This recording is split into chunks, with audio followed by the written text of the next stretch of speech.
नमस्कार, मैं हूं संजय शर्मा। आप देख रहे हैं 4PM न्यूज नेटवर्क। दोस्तों, फिल्म जगत का सबसे बड़ा सम्मान दादा साहब फाल्के अवार्ड है। 1969 में इस अवार्ड की शुरुआत भारत सरकार के द्वारा की गई। यह अवार्ड कायदे से उन कलाकारों को दिया जाना चाहिए जिन्होंने अपनी कला से फिल्म की विधा को नए आयाम दिए। सिर्फ पॉपुलर एक्टर ही नहीं, बल्कि कैमरे के पीछे का निर्देशक, कैमरामैन भी इस अवार्ड से नवाजे जा चुके हैं। दादा साहब फाल्के अवार्ड केवल हिंदी फिल्मों में योगदान के लिए नहीं दिया जाता, हमारे देश की अलग अलग भाषाओं के महान कलाकारों को भी ये अवार्ड मिला है। यूँ कह लीजिए कि ये पुरस्कार फिल्मों का भारत रत्न है, इससे बड़ा कुछ नहीं। और इस साल के लिए ये अवार्ड मिथुन चक्रवर्ती को दिया जाएगा, ऐसा मोदी सरकार ने ऐलान किया है। 2 मिनट के लिए मिथुन चक्रवर्ती का फिल्मों में क्या योगदान रहा, ये मैं आपको दिखाता हूँ। इन्हें इनकी पहली ही बंगाली फिल्म मिर्ग्या के लिए एक्टिंग का राष्ट्रीय पुरस्कार मिला। इसके बाद ताहे देर कथा नाम की एक और बंगाली फिल्म के लिए फिर से राष्ट्रीय पुरस्कार मिला। और 1996 में आखिरी और तीसरी बार सपोर्टिंग एक्टर का राष्ट्रीय पुरस्कार स्वामी विवेकानंद के लिए दिया गया। इसके अलावा 1982 में आई इनकी फिल्म डिस्को डांसर और उसके गाने जिम्मी जिम्मी ने इन्हें भारत और खासकर रूस में स्टार बना दिया। रूस में आज भी लोग राज कपूर और मिथुन चक्रवर्ती को याद रखते हैं। तो क्या मिथुन चक्रवर्ती इस दादा साहब सम्मान के सही हकदार हैं? जी हाँ, काफी हद तक। लेकिन ये सम्मान दिए जाने का समय और मिथुन चक्रवर्ती का पूरी फिल्मी ग्राफ कुछ सवाल या निशान छोड़ता है। जैसे कि मैंने पहले कहा, दादा साहब फाल्के सम्मान फिल्म की कला में योगदान के लिए दिया जाता है। यानी अगर कोई निर्देशक या कैमरामैन हो तो उन्होंने ऐसी फिल्में बनाई हो जिससे आने वाले फिल्मकार प्रेरणा ले सकें। भले ही वो फिल्में हिट हुई हो या नहीं, पर अद्भुत तरीके से बनी हो। इसी तरह अगर कोई अभिनेता है, उसने अपने अभिनय से लगातार बार बार ऐसी छाप छोड़ी है कि आने वाली पीढ़ियां उसके काम को देखकर अभिनय सीखें, तो ये काम दिलीप कुमार ने किया है और उन्हें भी यह सम्मान मिला है। मगर क्या यही हम मिथुन के लिए कह सकते हैं? 90 के दौर में आई उनकी फिल्म गुंडा और ऐसी तमाम बी ग्रेड फिल्में उन्होंने की जो अभिनय और फिल्म की वास्तविक कला से कोसों दूर है। मतलब उनके राष्ट्रीय पुरस्कार ये बताते हैं कि वो अभिनय करना जानते तो हैं, मगर फिल्मों के चयन में अच्छा अभिनय करने की गुंजाइश है या नहीं, उन्होंने देखना जरूरी नहीं समझा अगर उन्हें पैसे मिल रहे थे। डिस्को डांसर से वो सुपरस्टार तो बन गए, मगर क्या डिस्को डांसर उनके अभिनय के लिए जानी जाती है? जी नहीं, फिल्मों के गानों के लिए जानी जाती है। और अगर सुपरस्टार होना ही पैमाना है तो फिल्मों के पहले सुपरस्टार और अब तक सबसे ज़्यादा हिट फिल्में देने वाले राजेश खन्ना को ये सम्मान आज तक क्यों नहीं मिला? मैं बताता हूँ क्यों नहीं मिला। क्योंकि राजेश खन्ना फिल्मी जीवन के बाद अपने राजनीतिक जीवन में कांग्रेस के साथ थे, दिल्ली से लोकसभा चुनाव भी जीते थे और भारतीय जनता पार्टी की हिंदू मुसलमान वाली बांटने की राजनीति के मुखर विरोधी भी थे। आइए उनके इंटरव्यू की एक क्लिप सुनाता हूँ। पार्टी की आप बात कर रहे हैं, बीजेपी की। इनका तो काम है कि एक भाई को दूसरे भाई से लड़ा देना। हम तो दोनों एक ही बिरादरी से आए थे। ये बीजेपी पार्टी का काम है एक दूसरे को लड़ाना, एक दूसरे को अलग कर देना, भाई भाई को अलग कर देना। अब जो आदमी भाजपा की बुराई कर चुका है, भले ही वो कितना भी बड़ा सुपरस्टार क्यों ना रहा हो, उसे तो मोदी जी कैसे अवार्ड दे सकते हैं। लेकिन अभिनय में नसरुद्दीन शाह जैसे कलाकार हैं जिन्हें देखकर दूसरे कलाकार सीखते हैं, मगर उन्हें भी ये सम्मान नहीं दिया गया क्योंकि उन्होंने भी खुले मंच से भाजपा की विभाजनकारी नीतियों के खिलाफ डंके की चोट पर बोला। सम्मान तो दूर, आईटी सेल के गुर्गों ने उन्हें पाकिस्तान जाने के लिए बोल दिया था। तो कुल मिलाकर मिथुन ना तो दिलीप कुमार और नसरुद्दीन शाह जितने कमाल के अभिनेता हैं और ना ही अमिताभ बच्चन और राजेश खन्ना जितने बड़े सुपरस्टार। तो उन्होंने ऐसा क्या कर दिया जो इस साल मोदी सरकार उन्हें एक नहीं दो अवार्ड दे रही है। जी हाँ, इसी साल उन्हें पद्म भूषण भी दिया गया। और अब दादा साहब फाल्के पुरस्कार, फिल्मों में मिथुन का जितना भी अच्छा काम है वो सालों पुराना है और मोदी सरकार को आए 10 साल हो चुके हैं। तो ये सम्मान मोदी सरकार के आते ही 2014 में क्यों नहीं दिया गया? क्योंकि तब मिथुन चक्रवर्ती तृणमूल कांग्रेस के नेता थे। ममता और मोदी की लड़ाई से तो हम सब परिचित हैं।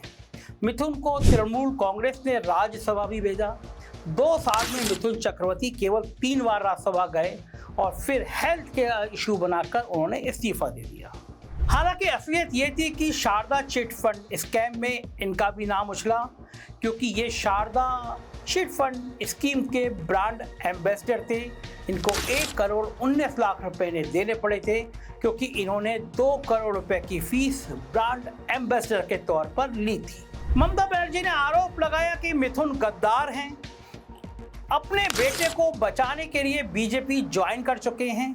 मिथुन के बेटे को उसकी शादी के दिन बलात्कार के आरोपों में पुलिस ने गिरफ्तार कर लिया था, लेकिन फिर भी 2 दिन बाद जमानत हो गई, क्योंकि मिथुन चक्रवर्ती भाजपा की वॉशिंग मशीन में जाने को तैयार हो गए। वहीं दूसरी तरफ मिथुन ने ममता बनर्जी को पागल करार दे दिया और उनकी बात को गलत बताते रहे। लेकिन 2021 में आरएसएस मुखिया मोहन भागवत से मीटिंग करने के कुछ दिन बाद ही मोदी जी की मौजूदगी में वो भाजपा में शामिल हो गए। पिछले 2 साल से भाजपा के लिए प्रचार प्रसार कर रहे हैं मिथुन। अब 2024 में 1 साल के अंदर पद्म भूषण भी दादा साहब फाल्के जैसा सम्मान एक साथ दिया जा रहा, क्या केवल इनके फिल्मों में योगदान के लिए है या भाजपा के लिए योगदान के लिए भी है? ये आप खुद समझ सकते हैं, मुझे समझाने की जरूरत नहीं है।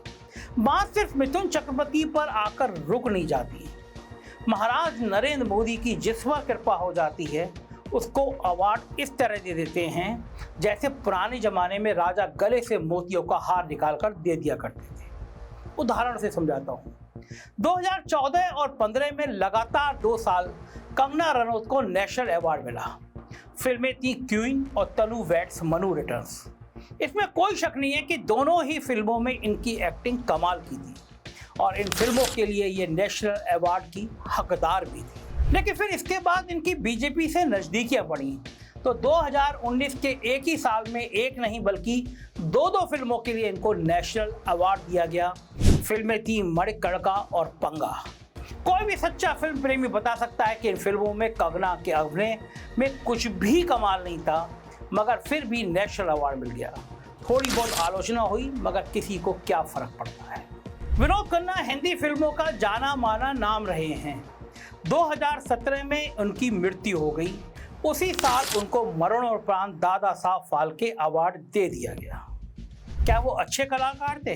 बिल्कुल थे। मुझे भी बहुत पसंद थे, ओशो के बड़े भक्त थे, पॉपुलर भी थे। मगर आप खुद सोचिए, क्या वो इतने महान कलाकार थे कि अमिताभ बच्चन से भी पहले उनको ये सम्मान दिया गया? बच्चन जी को अगले साल ये अवार्ड मिला। आप कह सकते हैं कि जो बेचारा जा चुका उसे तो छोड़ दीजिए, भगवान विनोद खन्ना की आत्मा को शांति दे। मेरे लिए उनके मन में बहुत सम्मान है। मगर कोई अवार्ड आदमी के जीते जी किए हुए योगदान के लिए दिया जाता है, ना कि उसके जाने के बाद भावुक होकर। और विनोद जी का फिल्मों से ज़्यादा बड़ा योगदान ये रहा कि वो भारतीय जनता पार्टी के एक्टिव नेता थे। गुरदासपुर सीट से 4 बार भाजपा के सांसद रहे थे। वाजपेयी जी की सरकार में मंत्री भी रहे थे। मोदी सरकार मनमानी अवार्ड बांटने का काम सिर्फ फिल्मों तक सीमित नहीं रखती, राजनीतिक समीकरण बिठाने के लिए हर जगह इस्तेमाल करती है। मोदी जी हमेशा मंच से और रैलियों में कहते रहे हैं कि पिछले 70 साल में देश में कोई काम नहीं हुआ और पिछले 10 साल में ही उसकी भरपाई हो रही है। इनके भक्त उस लेवल तक चले जाते हैं कि हमें असली आज़ादी ही 2014 में मोदी जी के आने के बाद मिली है। उनके अनुसार 1947 में तो हमको भीख मिली थी।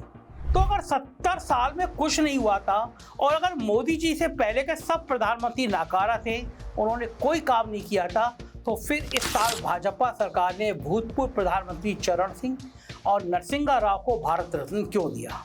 क्योंकि अवार्ड के नाम पर राजनीतिक समीकरण बिठाना था। चरण सिंह को भारत रत्न मिलते ही उनके पोते जयंत भाजपा की गोदी में जा बैठे। वहीं कांग्रेस के प्रधानमंत्री नरसिंहा राव को ये सम्मान देकर गांधी परिवार पर तंज कसने की कोशिश की गई, ये जताकर कि गांधी परिवार अपनी पार्टी के नेताओं को कुछ नहीं समझता। चरण सिंह 1979 में प्रधानमंत्री थे। और 1987 में स्वर्ग सिधार गए। नरसिंहा राव 90 के दशक में पीएम थे और 2004 में उनकी मृत्यु हो गई। अगर मोदी को सच में इनका सम्मान करना था तो 2014 में 10 साल तक इंतजार क्यों किया?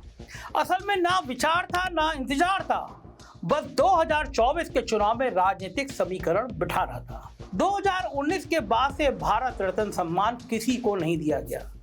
2019 भी चुनावों का साल था और फिर 5 साल बाद 2024 में एकदम 5 लोगों को यह सम्मान दे दिया गया। ये भी चुनावों का साल था।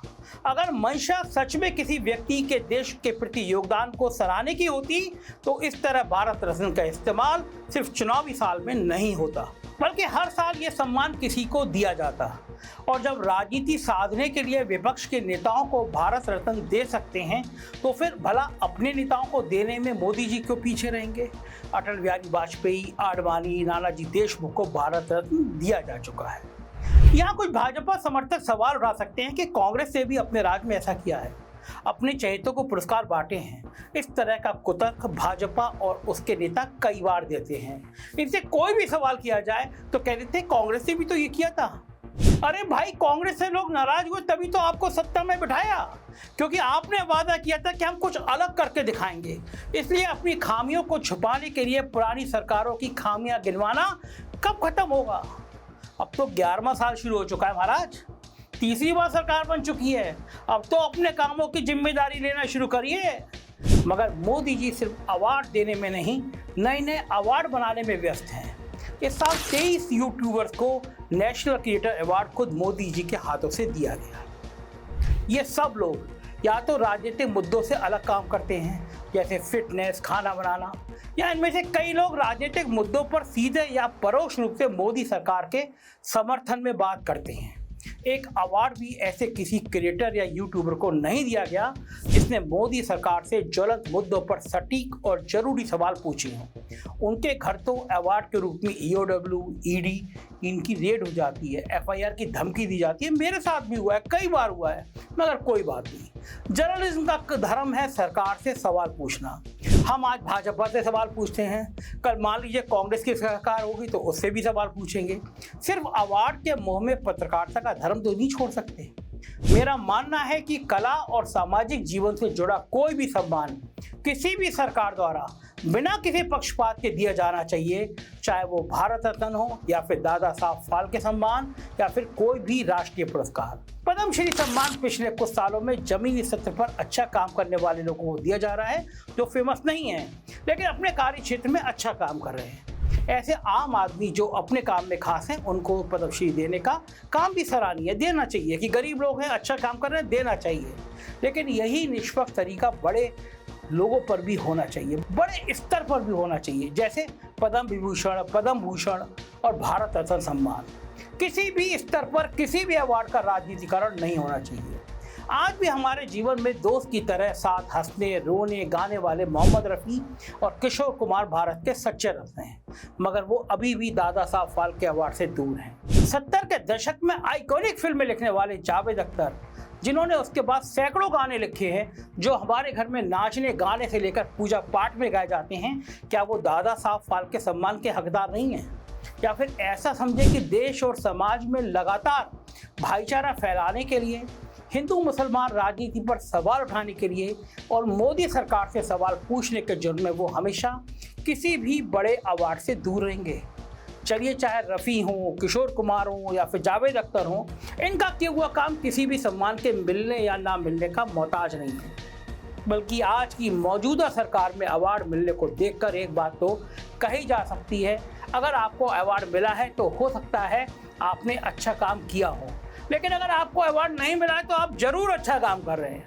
साथ बने रहिए, मस्त रहिए, सवाल पूछते रहिए। शुक्रिया, थैंक यू।